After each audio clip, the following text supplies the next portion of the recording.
Olá, sexto ano, tudo bem? Sejam bem-vindos à nossa primeira aula deste terceiro bimestre. Espero que você tenha, no bimestre passado, aprendido um pouco mais, mesmo de forma remota, mas aprendido um pouquinho mais e conseguido, né, tirar boas notas, ter êxito. E agora nós vamos voltar. Nós vamos voltar a ter as nossas aulas, tá certo? E nessa primeira aula nós vamos ver um assunto muito importante, que é sobre geometria, tá certo? É algo muito importante. Você precisa ter atenção. Então pega teu livro didático, já abre ele aí na página 157, tá certo?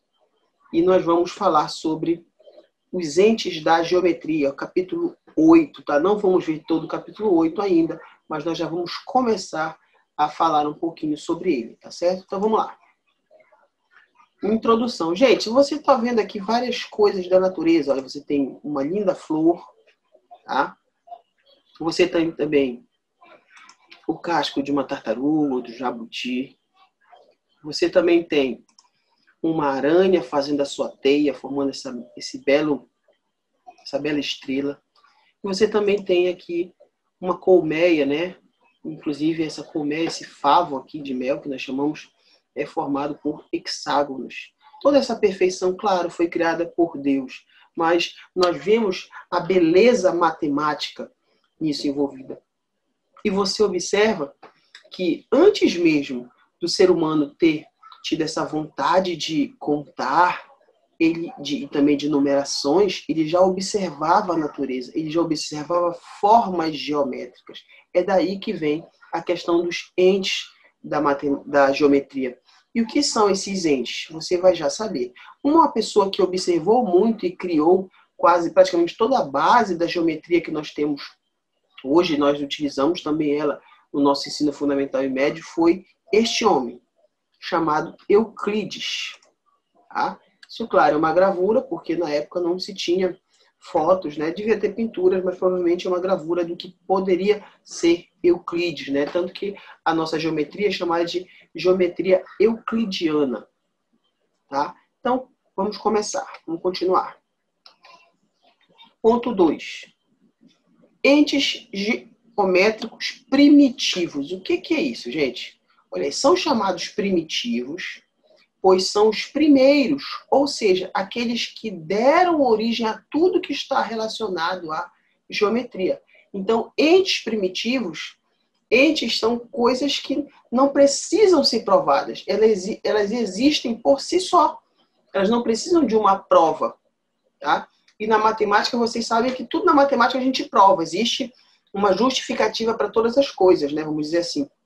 Mas os entes, tudo que for entes de alguma coisa, os entes da matemática, os entes da geometria, e principalmente os entes geométricos primitivos, é algo que fala da origem da geometria, ok? E são esses três entes, né? São três coisas que não precisam de prova. Eles existem e ponto final, tá? Que são eles, ponto, reta e plano. Vamos falar um pouquinho sobre eles. Ponto.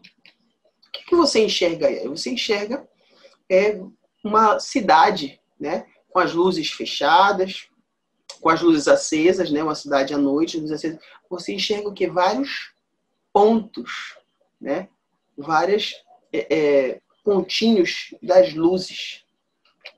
Um céu estrelado. Que coisa mais linda, né, que Deus criou esse céu estrelado. Também você está enxergando a estrela do tamanho que ela é? Não, você está enxergando pequenos pontinhos. Resumindo, então, ponto não tem uma definição formal. Eu não preciso dizer ponto é aquilo que... Não, ponto é ponto. Tá? Na geometria não tem dimensão também. Representamos um ponto através de letras, não, de letras, tá dobrado aí, perdão. De letras maiúsculas do nosso alfabeto. Olha como é que a gente representa o ponto na geometria. Você coloca o ponto e bota lá a letra do nosso alfabeto. A, B, C, D, E, F, G. Letras maiúsculas, ok? O outro ente geométrico primitivo é a reta. Olha aí. Você está vendo aí esse palácio, né? Na Grécia, basicamente ele é formado por retas. Essas casinhas, né? Que a gente gosta sempre de brincar nelas. Eu, quando era criança, gostava muito de brincar em alguns parques, tinham elas. Você está vendo que também é formado por retas. Aqui também, olha, uma rua formada, né? Essa faixa amarela é uma reta. Mas o que é uma reta? A reta é formada por um conjunto infinito de pontos. Representamos a reta através de letras minúsculas do nosso alfabeto. As retas são desenhadas com setas para indicar que são infinitas. Ó, aqui eu botei só exemplos, né? Reta horizontal, vertical e inclinada. Mas o que eu quero que vocês observem é que elas têm essas pontinhas aqui, ó. Tá vendo? Que é para dizer que elas são infinitas, tanto para a direita, quanto para a esquerda, para cima e para baixo. Ok? Continuando. Em matemática, uma reta é um objeto geométrico infinito a uma dimensão. Trata-se da menor distância entre dois pontos distintos. Então, a menor distância entre dois pontos é uma reta. Ok? Isso na geometria euclidiana. Vamos continuar. E o próximo, né, ente geométrico é o plano. O que é que você está enxergando? Uma parede de tijolos, mas é um exemplo de plano do nosso dia a dia. Ó, um tabuleiro de xadrez, de dama, também é um exemplo de plano. O chão também é um exemplo de plano. Um quadro branco que a gente escreve na escola, outro exemplo de plano. Então, olha aí, as imagens são apenas ideias de planos, pois ele é infinito em todas as direções e por isso seria impossível representá-lo por completo. Costumamos representar o plano na forma de um paralelogramo e usamos letras gregas minúsculas, letras gregas. Olha aí, o paralelogramo, tá? Esse formato aí, isso é um paralelogramo. E aí eu tenho duas letras gregas, alfa e beta. Mas eu coloquei aqui para vocês, ó, vou aumentar para você olhar. Eu tenho aqui alfa, letra A, beta é o B, bem parecido, gama, parece com o nosso Y, né? E assim vai. Mas nós utilizamos essas que estão em azul, tá? Apenas essas letras aqui para representar os planos, porque essas são as letras minúsculas do alfabeto grego. É com elas que nós representamos os planos. Então, lembrando, ponto, letras maiúsculas do nosso alfabeto, reta, letras minúsculas do nosso alfabeto, e plano, letras do alfabeto grego, letras minúsculas do alfabeto grego. Tudo bem? E paralelogramo, ele tem esse formato aqui, tá? Desse jeito que, então, que a gente representa um plano que é algo infinito, mas a gente representa ele desse jeito. Aí, olha aí. O ponto, a reta e o plano, tá? Por que eu trouxe isso para vocês? Porque quando a gente vai dizer assim, olha, o A está dentro do plano alfa? Sim, então o A pertence ao plano alfa. O ponto, ele é menor do que uma reta e é menor do que um plano. Então eu vou utilizar o que a gente chama de pertence e não pertence. Já a reta e o plano, eles são meio parecidos, eles são um conjunto de quê? De vários pontos. Então, se são dois conjuntos, eu vou utilizar o contido e o não está contido. Tá? Também tem o contém e o não contém, mas não vem o caso nesse momento. Tudo isso são operadores de conjuntos numéricos que vocês vão ver futuramente. Tá? Então, como é que a gente leria isso aqui? Ó? Leria A pertence a alfa. Olha, o ponto A pertence ao plano alfa. A reta R está contido no plano alfa. Eu poderia botar pertence? Não, não poderia, está errado. Porque reta e plano são como se fossem dois conjuntos. E para dois conjuntos eu sempre utilizo contido e não está contido. O que é isso, professor? Olha aí. Eu trouxe também para... Esse aqui é o pertence e não pertence. Ok? Ó, pertence e não pertence. Vou utilizar de plano, de ponto para reta e de ponto para plano. Tá? E o contido não está contido, que o senhor falou, professor. Está aqui, ó. Está contido e não está contido, só esses dois por enquanto. Eu coloquei o contém e não contém, mas nós vamos usar só esses dois por enquanto. Está contido e não está contido. Eu vou utilizar sempre de reta para plano, ok? Então já mentaliza isso, porque tem, se não me engano, uma atividade no livro de vocês. Tá? Então vamos continuar.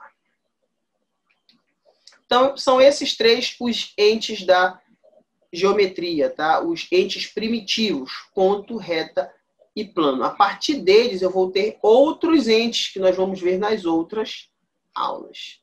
Continuando. Relação entre duas retas e um plano, tá? Quando eu tenho duas retas dentro de um plano, eles podem ser coplanares, correspondentes, paralelos e coincidentes. Vamos ver cada um deles. Coplanares.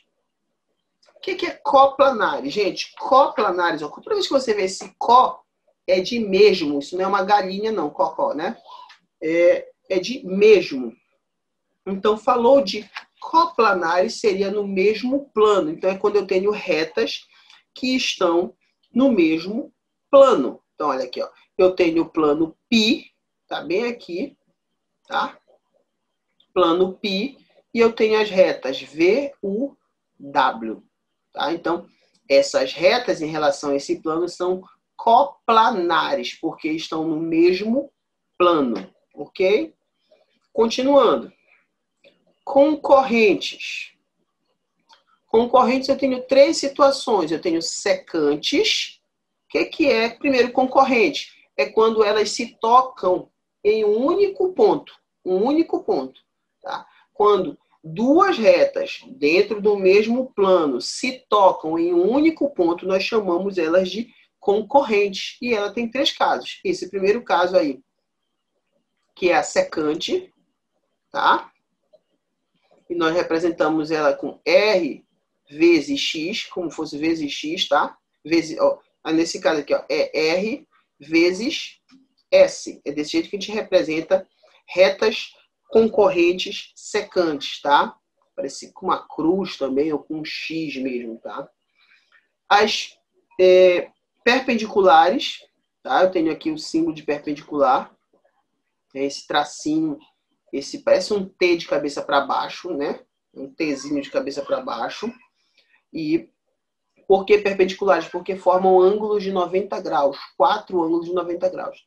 E eu também tenho as oblíquas, ó. Nesse caso aqui, ó, R oblíqua a S.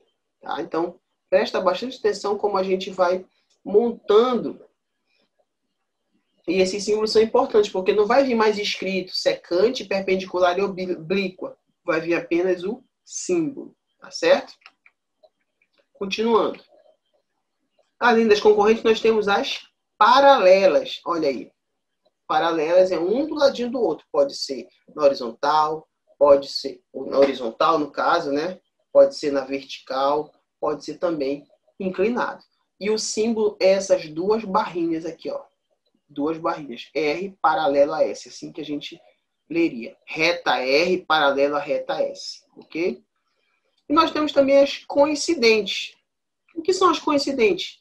É quando uma reta está em cima da outra. Você não consegue ter diferença uma da outra. Tá? Então, por exemplo, nesse caso aqui, a gente leria R. Esse símbolo aqui é interseção. Quer dizer que os pontos de R são os mesmos de S. Então, está R interseção S. Então, são os mesmos. Tá? Então, por isso que R é igual a S. Então, quando você vê isso aqui, é porque eles são retas coincidentes, ok? Continuando. Ponto 4, gente. Semirreta e segmento de reta. Gente, primeiro semirreta agora é escrito com 2 R's, né? Não é mais era só com R separado por um hífen. Mas agora é semirreta, é só uma palavra. Vamos lá, o que é uma semirreta? Uma semirreta, gente, nada mais é do que uma parte da reta. Essa reta, por exemplo, essa reta aqui, toda aqui, se você olhar, ela é a reta R, ok? Se eu escolher um ponto e for para a minha direita, eu vou ter o B. Então, vai formar a semi-reta OB. Tá? Se eu for para a esquerda, vai formar a semi-reta OA.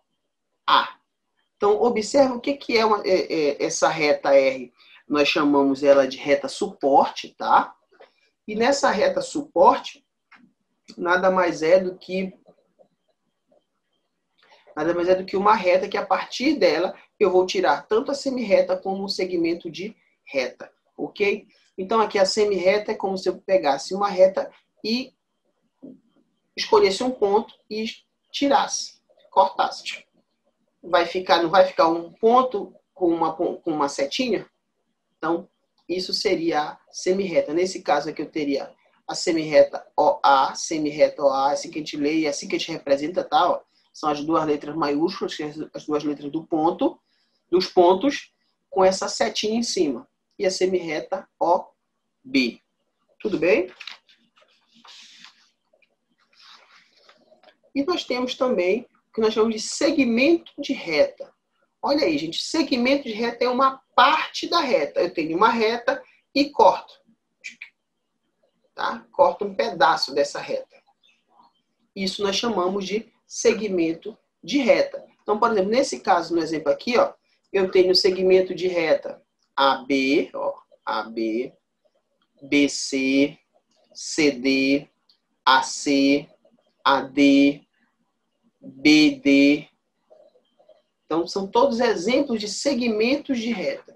E os segmentos de reta, eles podem ser de três tipos, que nós chamamos de colineares, de novo, mesmo, lineares, linha. Então, na mesma linha. Então, se você notar aqui, ó, esses pontos A, B, C, D estão na mesma linha. Aqui ele diz que o E não está em R, né? Porque eu peguei isso de um site e lá não tinha essa imagem, mas provavelmente devia ter um pontinho fora dessa linha. Por isso que ele diz que o E não está em R. Então, por que são colineares? Porque estão na mesma linha, no mesmo segmento, tá? Então, são segmentos colineares. Segmentos consecutivos. Consecutivos é um após o outro. Então, aqui, ó, AB, BC, AC, IBC, CD e DA. São todos consecutivos, vem um após o outro.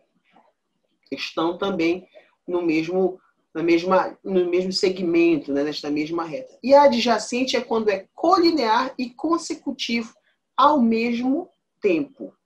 Tá certo? Então, por exemplo, aqui, ó, AB e BC. AB e BC. É a mesma coisa que BC com CD. Eles são consecutivos e também são colineares. Eles são conhecidos como adjacentes. Então, observa isso. E congruente, gente, é que tem a mesma medida. Aqui, por exemplo, AB, quanto vale? Vale X. BC vale X. CD vale Y. Quem é congruente? Só AB e BC, porque é o mesmo valor. Congruente é a mesma medida. Ok? Continuando. Depois, nós temos ângulos, tá? O que é um ângulo? Olha aí, é a abertura que existe entre a união de duas semirretas de mesma origem. O nosso corpo ele é formado por vários ângulos. Quando você faz assim, você tem um ângulo, ó. Isso aqui pode ser duas semirretas no mesmo ponto de origem, tá? Então aqui eu trouxe uma imagem para mostrar melhor para vocês. Eu tenho aqui a origem, que é o meu vértice. A gente chama de vértice O, no caso, pode ser qualquer outro vértice. O lado, né, é a semirreta. Aqui seria a semirreta OA e a semirreta OB formam os lados. E essa abertura aqui, que nós chamamos de ângulo, nós chamaríamos isso aqui de ângulo AOB, ou poderia ser BOA, ou somente o vértice, né? Eu leria apenas o vértice, seria ângulo O. Todos teriam que ter o chapeuzinho, né? O circunflexo em cima onde está o vértice, ok? Alguns livros didáticos, e também você vai ver um pouco mais para frente isso, que ângulos também nós podemos dar o nome dele para letras gregas, ok? Então, se aparecer, você já vai interpretar. Mas olha aí, como é que medimos um ângulo? Como é que vocês acham que a gente mede um ângulo? Eu olho para aquilo ali mede 120 graus, aquilo mede 30 graus. Inclusive, é bom saber ângulo, porque, por exemplo, algumas placas de trânsito, quando você vai estacionar, ele diz que o estacionamento é 90 graus, o estacionamento é 30 graus, 45. Então, você tem que ter já uma ideia. Como é que a gente mede ângulos? Gente, é com uma coisa chamada transferidor. Olha aí, eu tenho esse transferidor aí de 180 graus, perdão, de 360 graus, que é essa volta completa. E eu também tenho um transferidor aqui de 180. A gente sempre compra no início do ano esses kits de réguas e vem um transferidor. Claro que existem outros transferidores muito mais cheio de detalhes, vem com umas réguas acopladas para você fazer, cheio de história. Tá? Então, isso é um transferidor, é com ele que nós medimos os ângulos. Então, olha aí. A unidade de medida de ângulos é o grau, né? Então, ângulo, ninguém fala que ali tem um ângulo de 45 metros. Não, você vai dizer que é um ângulo de 45 graus, é um ângulo de 90 graus, tá? Uma circunferência completa mede 360 graus, tá? Então, uma volta completa de uma circunferência de 360 graus, pois 1 grau é a fração da circunferência que é dividida em 360 partes iguais, tá? Então, cada risquinho desse aqui, deixa eu aumentar a imagem para você ver, cada um desses risquinhos mede 1 grau, ok? Na nossa aula ao vivo, vou tentar levar um transferidor para mostrar para vocês como a gente mede um ângulo, ok? Classificação de ângulo, gente, é muito simples. Se você vem vendo desde do quarto ano, mais ou menos isso. No quinto ano também você viu. Então, nós temos aí, olha, o ângulo agudo, que é menor que 90 graus, o reto, que é igual a 90 graus, o obtuso, que é maior que 90 graus, o meia volta, que é igual a 180 graus. Esse também ângulo pode ser chamado também de ângulo raso, tá? Então, é ângulo raso ou ângulo de meia volta. E o de volta inteira, que é 360 graus. Eu gosto de fazer um negocinho com o braço, não sei se dá para você ver. Assim, se formou uma pontinha, igual o cotovelo aqui, seria agudo. Se você abre assim até a metade, é ângulo reto, 90 graus. Se você abre mais do que o 90, é o ângulo obtuso. Ok? Se você estica, é o ângulo raso ou de meia volta. Certo? É para te fazer no braço. E se a volta completa, é o ângulo de 360 graus. Então, não te esquece. Tipo de ângulo ou classificação. Agudo, menor que 90. Reto, 90. Obtuso, maior que 90. Meia volta ou raso, 180. E volta inteira, 360 graus. Ok? No mais, queridos, eu acho que é só. Então, esses foram os entes da geometria, né? Quais são eles? Os primeiros, né? Os primitivos, que nós chamamos plano, reta e ponto. Ou, na verdade, ponto, reta e plano. Ok? E a partir deles nós vamos ter esses dobramentos sobre semi-reta, segmento de reta e ângulos. Ok? No mais, queridos, um forte abraço. Até a próxima. Que Deus abençoe. Estude. Nós vamos estar aqui para o que você precisar. Tudo bem? Que a gente possa realmente estudar bastante nesse semestre, nesse bimestre, né, que se iniciou. Até a próxima.